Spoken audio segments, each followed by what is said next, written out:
Welcome back. Well, it is no secret fishing is a huge draw to living here in Corpus Christi, but new bag limits for speckled trout has anglers talking after officials with TPWD announced the considering of lowering the size and amount of speckled trout that can be caught. That's right. They're hopeful the community can help. A meeting asking for public input taking place tonight, and that's where we find our Alexis Green. She joins us live now with more. Hi, Alexis. Hey, Rudy and Leslie, that's right. That meeting is actually taking place right behind me here at TMUCC's Natural Resources Building.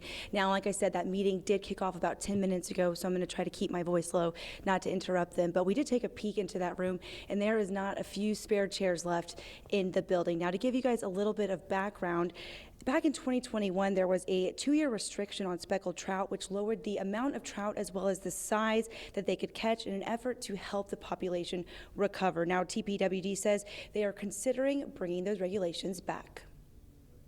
Parks and Wildlife is discussing some modifications to the current bag limit based on some of the recent scientific data sampling that our Coastal Fisheries Division has done. According to Captain Game Warden Ben Baker, TPWD's new proposal would change the current bag limit from 15 to 25-inch speckled trout to 15 to 20 inches, and to go from a 5-fish daily bag to a 3-fish daily bag.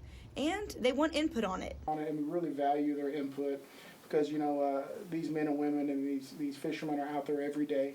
They know what the resource is doing.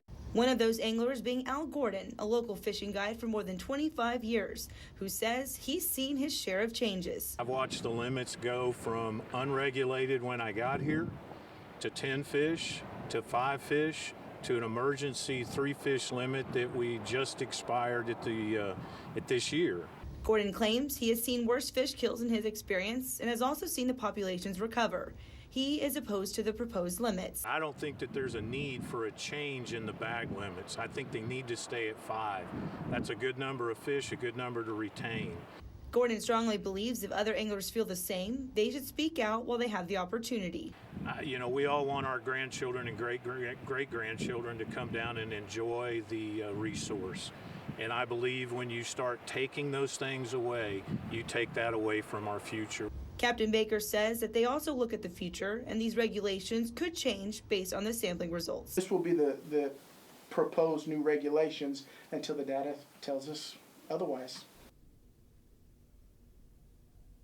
Captain Baker says meetings like the one that are taking place right behind me here at TMUCC are happening all across Texas. And if you can't make it in person, you can join virtually or watch the Texas Parks and Wildlife's YouTube channel. There is a full list of these locations as well as a schedule on their website. Now, January 24th is the last day to have your voice heard, as the Texas Parks and Wildlife does plan to bring forth a recommendation at their Commissioners Court meeting the 25th. Rudy, Leslie, back to you.